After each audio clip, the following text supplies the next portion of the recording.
नमस्ते दोस्तों, आज हम यीशु मसीह के पवित्र अनमोल वचन पर आधारित एक मधुर वचन प्रस्तुत करते हैं जो आपको हर दुख संकट को दूर करने में सहायक हो सकता है। इसमें पश्चाताप, प्रेम और क्षमा की भावना को उजागर किया गया है।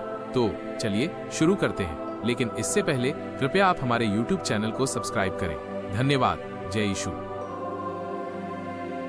एक और याकूब ने आंखें उठाकर ये देखा कि एसाव 400 पुरुष संग लिए हुए चला जाता है। तब उसने लड़के बालों को अलग अलग बांट कर लिया और राहेल और दोनों लौंडियों को सौंप दिया। और उसने सबके आगे लड़कों समेत लौंडियों को, उसके पीछे लड़कों समेत लियाह को और सबके पीछे राहेल और यूसुफ को रखा।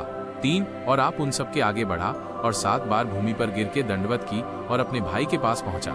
4 तब एसाव उससे भेंट करने को दौड़ा और उसको हृदय से लगाकर गले से लिपटकर चूमाहा, फिर वे दोनों रो पड़े।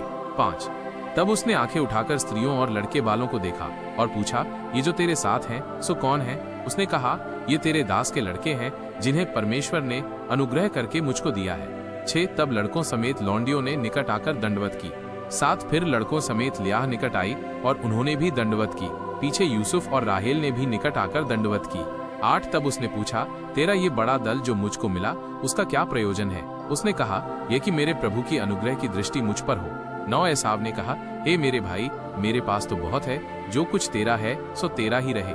10 याकूब ने कहा, नहीं नहीं, यदि तेरा अनुग्रह मुझ पर हो तो मेरी भेंट ग्रहण कर, क्योंकि मैंने तेरा दर्शन पाकर मानो परमेश्वर का दर्शन पाया है और तू मुझसे प्रसन्न हुआ है। 11 सो ये भेंट जो तुझे भेजी गई है ग्रहण कर, क्योंकि परमेश्वर ने मुझ पर अनुग्रह किया है और मेरे पास बहुत है। जब उसने उसको दबाया तब उसने भेंट को ग्रहण किया। 12 फिर एसाव ने कहा, आ हम बढ़ चलें और मैं तेरे आगे आगे चलूंगा। 13 याकूब ने कहा, हे मेरे प्रभु, तू जानता ही है कि मेरे साथ सुकुमार लड़के और दूध देने हारी भेड़ बकरियां और गायें हैं। यदि ऐसे पशु एक दिन भी अधिक हाँके जाएं तो सब के सब मर जाएंगे। 14 सो मेरा प्रभु अपने दास के आगे बढ़ जाए और मैं इन पशुओं की गति के अनुसार जो मेरे आगे है और लड़के बालों की गति के अनुसार धीरे धीरे चलकर सेईर में अपने प्रभु के पास पहुंचूंगा। 15 एसाव ने कहा, तो अपने संग वालों में से मैं कई एक तेरे साथ छोड़ जाऊं। उसने कहा, ये क्यों? इतना ही बहुत है कि मेरे प्रभु की अनुग्रह की दृष्टि मुझ पर बनी रहे। 16 तब एसाव ने उसी दिन सेईर जाने को अपना मार्ग लिया। 17 और याकूब वहां से कूच करके सुक्कोत को गया और वहां अपने लिए एक घर और पशुओं के लिए झोंपड़े बनाए। इसी कारण उस स्थान का नाम सुक्कोत पड़ा। 18 और याकूब जो पद्दनराम से आया था सो कनान देश के शकेम नगर के पास कुशल क्षेम से पहुंचकर नगर के सामने डेरे खड़े किए।